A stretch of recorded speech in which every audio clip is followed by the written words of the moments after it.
Hello, everyone. Welcome to GA Conference. I hope you're having an enjoyable day, enjoyable time. It's gonna be great. It's gonna be great.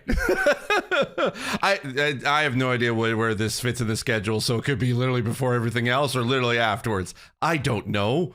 I'm pre-recording this. However, thank you all for tuning in, for watching, for participating, for supporting, and also, I hope you've had a great or will have a great GA conference. Hi, I'm Steve Saylor, commonly known as the Blind Gamer, accessibility advocate and consultant. I really appreciate and thank you to GA Conference and Ian and Tara for inviting me to speak to you today, because today is going to be one of those sort of like look back into the time machine that is the internet, and we're going to take a look at the 10 years of gaming accessibility. And we have a very fancy slideshow that Ian Hamilton has put together, and I am here to present it to you. Let's just jump right in. Might as well. So this will be talk. It's called Climbing Mountains: 10 Years in Game Accessibility, done by myself and Ian. We're independents because, we're independent. And you can be able to follow us at Steve Saylor or at Ian Hamilton _. So game accessibility is a rapidly growing field. In recent years, it has changed beyond really all recognition. There are many things that are taken for granted today that simply didn't exist a few short years ago.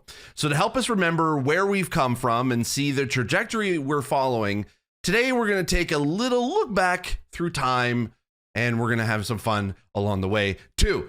So, you ever wondered kind of like the history of accessibility? This is the talk for you. Anyway, moving on. Game accessibility actually goes all the way back to at least 1950. Birdie the Brain, one of the earliest games, included configurable difficulty. This was thanks to the designer recognizing the need for barriers to flex in line with human variance, which is a core principle that underpins much of today's work. For this presentation, we're going to skip ahead actually to 2010, but if you want to know more about what happened between 1950 and 2010, there will be a link on the last slide or posted in the Zoom or Discord or somewhere. I'm pointing in the things where it could be, but I don't know.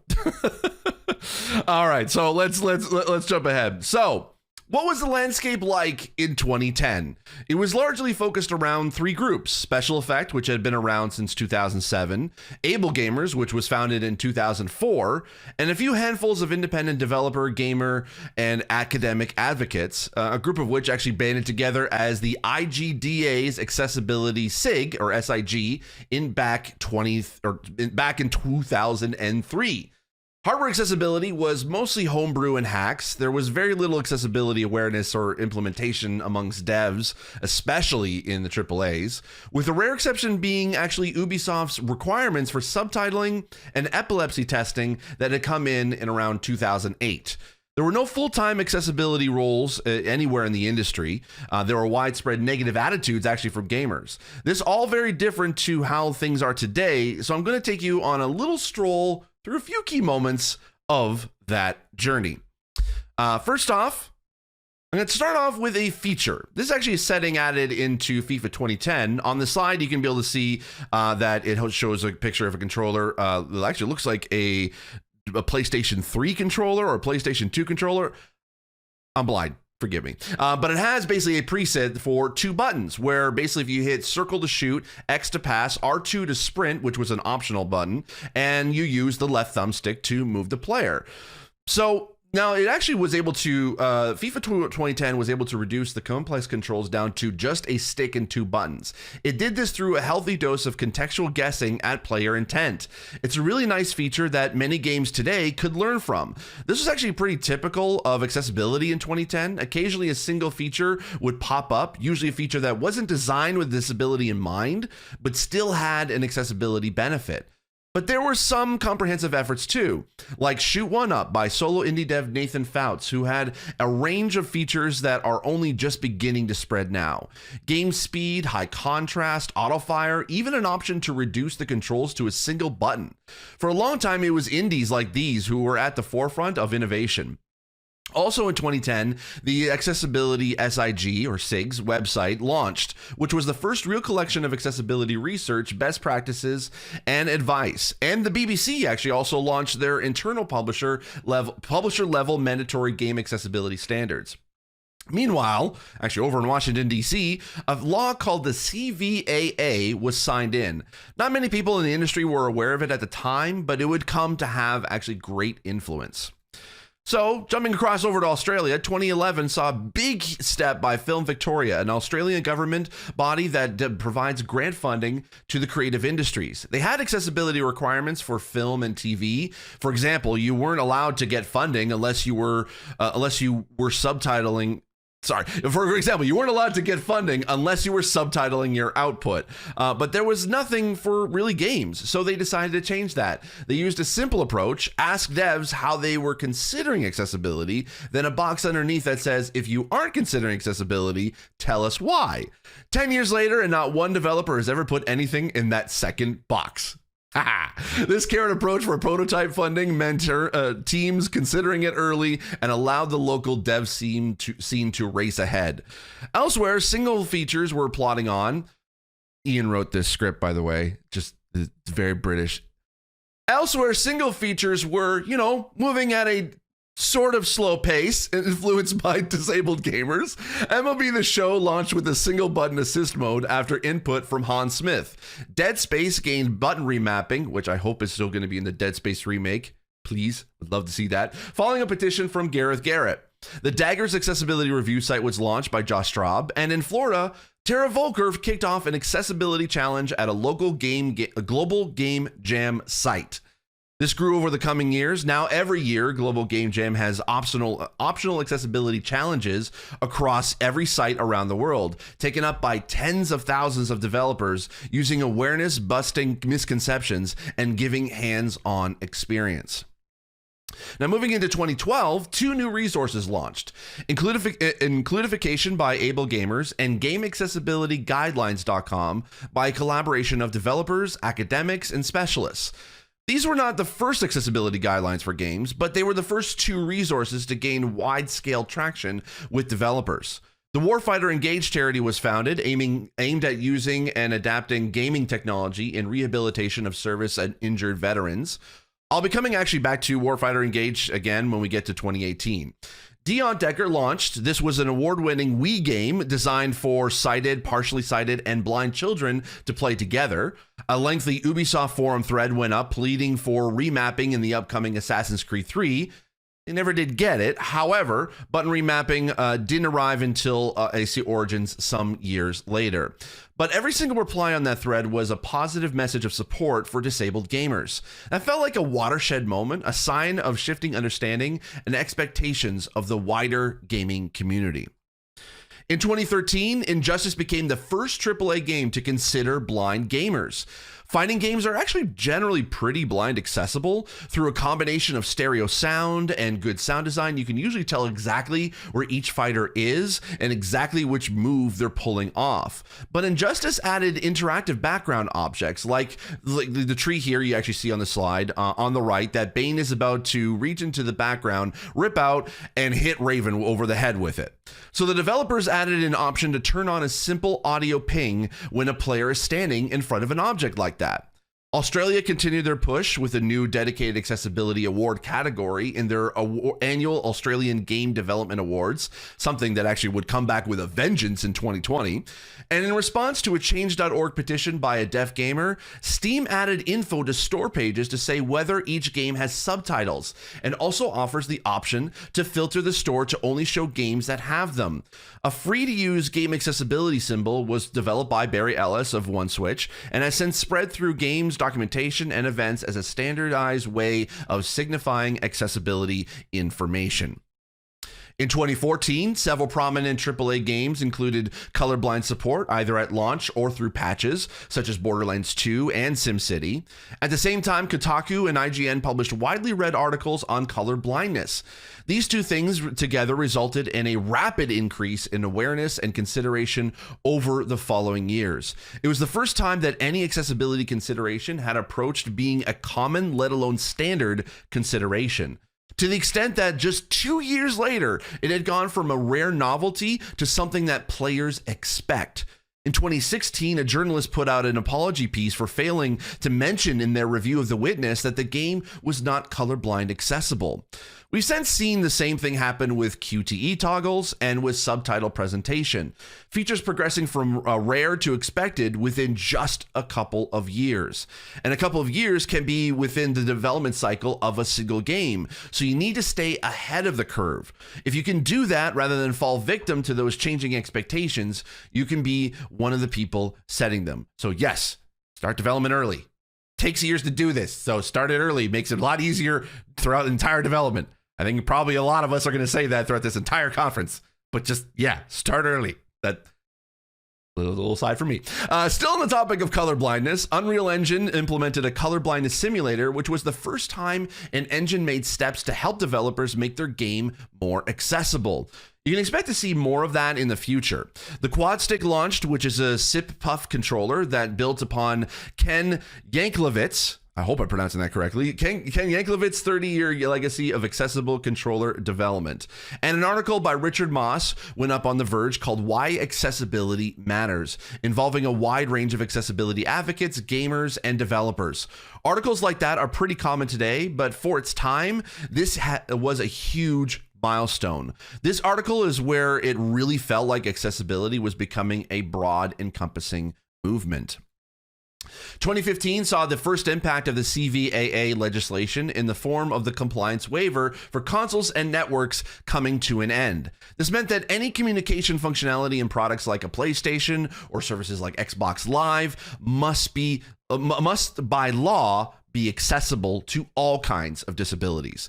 This was actually a key driver for both the PS4 and Xbox One gaining their initial suites of accessibility functionality in 2015, which continued to grow and evolve way beyond legal compliance over the course of their life cycles, and now into the current generation too. And actually, kind of out aside from me, I love seeing that even though halfway through the PS4 and the Xbox One's life cycle, that it essentially was able to develop so that now in the new PS5 and Xbox Series X and S, accessibility is just part of the system, and it's built in to the system right from day one, which is really cool. We'll talk about that in a bit. After lobbying by the accessibility community led by Barry Ellis, Apple implemented platform level of functionality to make one-button games like Flappy Birds accessible using external accessibility switches, basically inputs that send a simple on-off signal that like a button or a tube to blow in. Exactly the same tech that the Xbox Adaptive Controller is designed to be compatible with.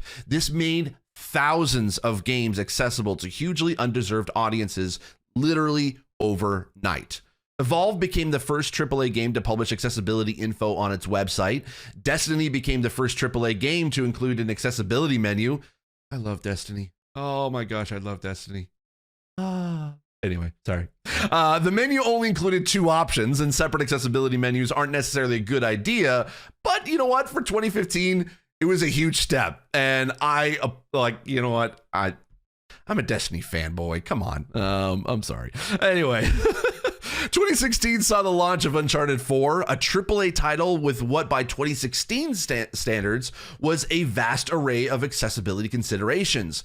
There were extensive publicity efforts around this by PlayStation. This had a really significant and direct impact on many developers across the whole development spectrum, but particularly on AAA developers. At one of the other publishers, the accessibility wave that spread out over the subsequent years was even referred to as the Uncharted effect. Phil Spencer of Xbox was publicly praising PlayStation's efforts. This was a sign of things to come, of how accessibility would mean people frequently stepping across traditional barriers to collaborate both within companies and between competitors. We actually will see the Uncharted effect even go all the way through to 2020 when we get to that. We'll talk about that in a bit. Able gamers were invited to speak at the White House. PlayStation hosted an accessibility panel at PSX, their most watched panel of that event. Sean Layden and Phil Spencer were making public commitments. Karen Stevens at EA was made full-time accessibility lead. Bryce Johnson and Evelyn Thomas had already been working full-time on accessibility of the Xbox platform, but Karen's was the first time in-house role working directly on accessibility of games. Other roles followed. Now there are more than 40. So, as you can see, you can start to see the momentum starting to grow. It's getting a little bit faster now. So strap in, because it's about to get even a little bit faster. We're moving through the train's moving through the station. Let's all catch up. Part of that momentum was an increasing number of people working on accessibility and an increasing body of professional knowledge and experience. So with 2017 came the first edition of GA-Conf, founded by Tara and Ian of the IGDA's Accessibility SIG. I now see why, Ian, you had me do this presentation, because it would seem very self-serving to do this one yourself. I'm kidding. It quickly grew and expanded to a Europe edition too. Previously, an accessibility talk getting on the lineup at a game dev conference just meant a general awareness raiser, usually only attended by a handful of people. But having this dedicated conference meant a forum for sharing knowledge and experiences at a much deeper level than that, and also having a central hub for people working on the field to come together, network, find collaborators, and get some group therapy. Hashtag not sponsored, hashtag had, hashtag game provided by PlayStation, hashtag game provided by Xbox. I don't know. That's your GA conference ad for the conference. There we go. Elsewhere, Microsoft launched their Inclusive Tech Lab, a place for developers and the community to come together, and a home for all kinds of fun bits of technology to play with. The Nintendo Switch patched in their first accessibility features, marking the first time in the history of the industry that every major gaming platform, from the Switch, Xbox, PS4, Vita, PC, Mac, iOS, Android, had dedicated system-level accessibility features. And to cap the year off, as part of a fundraising event for Special Effect, Kim Kardashian tweeted in support of disabled gamers to her 56 million Twitter followers. It's obviously a much bigger number now, but still a big deal. Yeah. And 2018's biggest splash was the arrival of the Xbox Adaptive Controller. It had been developed over several years, initially in partnership with Warfighter Engaged, and later with a wide range of charities, specialists, and gamers. I'm sure everyone's at least partially familiar with this now, but at a high level, it's a switch interface, a way to hook up accessibility switches that range of on-off input devices I mentioned earlier when I was talking about iOS. You can see in this picture, there are actually a load of ports along the back of it. Hooked up to that are a bunch of light touch sensitive buttons on the table and an additional large button mounted in next to his cheek. It also has USB ports to hook up joysticks, as he is doing here. It wasn't the first device of its kind, but there had been many before, but it was drastically cheaper and a much higher build quality. It looked like actually a natural part of the Xbox ecosystem, and also the fact that it was Microsoft who built it sent a really powerful statement. Developing hardware is a pretty strong way of putting your money where your mouth is. There were a ton of other stuff happening too. The Can I Play That review site was founded by EA, the Can I Play That review site was founded, not founded by EA, although that would have been cool. But EA also implemented a dedicated accessibility feedback portal linked to their bug tracking system, soon followed by similar efforts by Mixer, Ubisoft, Warner Brothers, and Blizzard. Celeste also launched. The developers had seen the discourse around the inflexible design of Cuphead, so Celeste included a bunch of accessibility assists. It would go on to be as influential a game as Uncharted 4, shaping the accessibility mindset of many other devs, kind of basically switching it from like the talk about difficulty modes and assist modes, and it actually kind of added a really cool way of doing that, and I really applauded Celeste for doing that still to this day. And then came the AAAs. In 2014, a single game included a single feature was huge news. In 2016, a single game including a handful of features was huge news. In 2018, the impact of this was starting to be felt. Some of the AAAs making comparable efforts to Uncharted 4 included Forza Horizon 4, The Crew 2, Spider-Man, Black Ops 4, Starlink, Shadow of the Tomb Raider, State of Decay 2, Assassin's Creed Odyssey, Battlefield 5, Sea of Thieves, Madden 19, Monster Hunter World, FIFA 19, we ain't done yet, God of War, Red Dead Redemption 2. Ha! A staggering turnaround in the space of 2 years. Particularly important are Spider-Man and God of War. These were the top 2 grossing PS4 games of the year, and both both have huge critical wins for accessibility and had huge critical acclaim. This conclusively put to bed the myth that accessibility loses money and dilutes creative vision. Excuse me. The first day of 2019 saw the end of CVAA's waiver for games. This means all games for release in the USA are now legally obliged to ensure that both chat functionality and any chat-related info or UI is accessible to people with a wide range of disabilities. This marked the first time that mainstream games have had explicit legal accessibility requirements. The impact has been profound, not just directly, but also spurring development of technologies like text scaling and text-to-speech support that are being applied way beyond communication. CVAA also paved the way for grassroots developers who previously found it a struggle to be heard. Now accessibility was a topic that all of management knew about, and it provided an extra push for people who had been aware of accessibility but not quite taken the plunge. Now that accessibility was a requirement for a small aspect of their game they were running with, taking that as a cue is also something to think about how to offer a good gameplay experience to as many players as possible.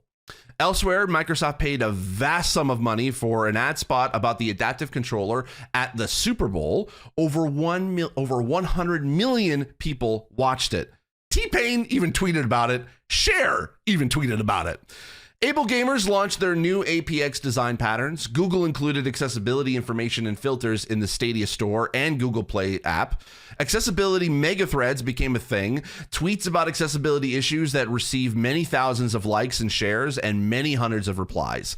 These are extremely powerful at illustrating demand, shifting mindsets, raising awareness, and providing a goldmine of feedback. There was a huge uptick in accessibility of events covering companies like Microsoft, EA, Oculus, Indie Mega Booth, Ubisoft, PlayStation, and Crystal Dynamics had events like E3, Gamescom, X19, and Paris Games Week. And considerations like ASL, live captioning, and audio description for talks, announcements, and also including broadcast, quiet rooms, braille maps, load tables, and adaptive controllers available on booths. And it was becoming increasingly hard to find a AAA game that didn't include accessibility considerations, with studios pushing the bar even higher with games like Division 2 and Gears 5. Though still being outstripped by indies, with Sequence Storm and Eagle Island sitting at the very top of the industry, and both by solo indie devs. And then came the "I'm Spartacus" moment, quote unquote.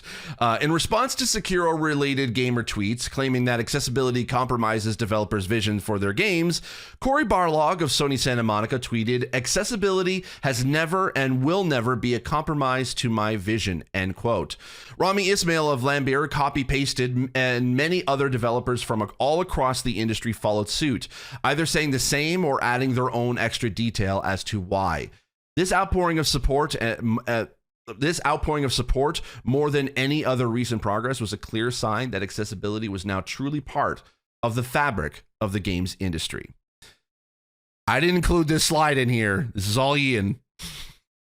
But thank you very much. This is a thumbnail for my Last of Us 2 review that I did with Courtney Craven. Can I play that? It has the high contrast mode being shown in the background, has the Last of Us Part 2 logo, and in quotes it says "most accessible game ever." And I'm just looking like a goofball, being really excited. That's what that slide is. The big accessibility headline of 2020 was The Last of Us 2. When Uncharted 4 came out, it followed the standard industry. Its feature set was the result of a few people pushing late in development, and then, as they always do, thinking, man, if only we'd thought of this earlier, we could have done so much and done it so much better. So that's why they did for The Last of Us 2. They considered accessibility early.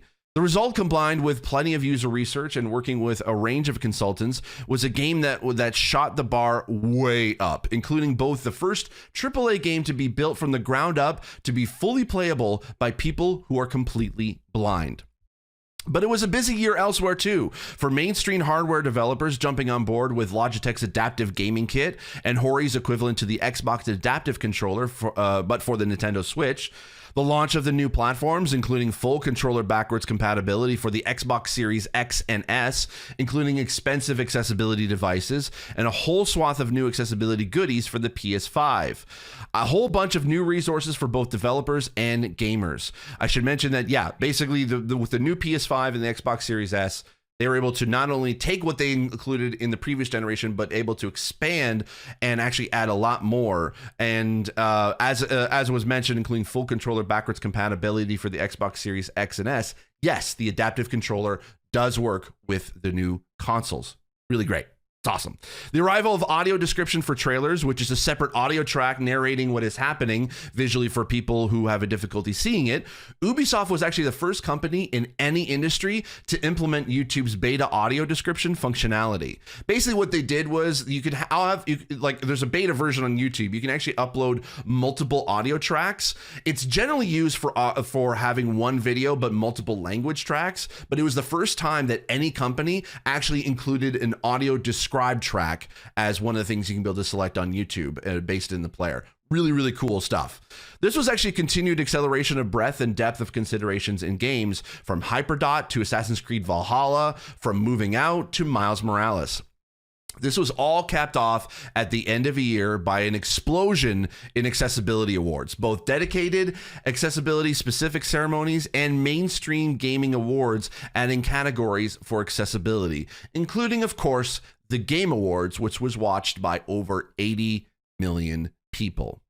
So, where next?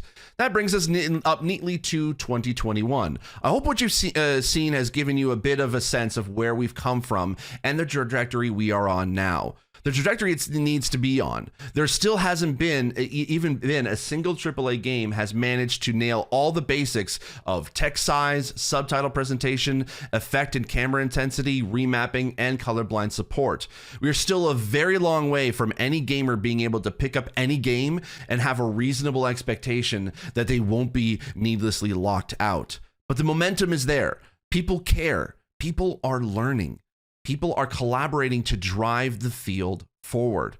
And so long as we continue to do that, we will get ever closer to gaming reaching its full potential. And here's just a couple of links to finish on. The first two are some nice insight both into pre-2010 and more detail on what has happened recently too. The third contains a handy bunch of links covering pretty much all you can ever want to know about accessibility. I won't read these links here. Hopefully they'll be put into the Zoom and to the Discord chat, so you can be able to click on those links there. Yeah, that's basically it. So thank you so very much for this sort of look back at the 10 years of the past accessibility in gaming. I want to thank GACon for allowing me to be able to speak to you today. If you want to be able to follow myself, you can follow me at Steve Saylor on Twitter, or you can be able to follow Ian Hamilton at, of course, Ian Hamilton at Ian Hamilton _. Thank you so very much. Enjoy the rest of your GA conference, and we'll be in the chat. Okay. Bye.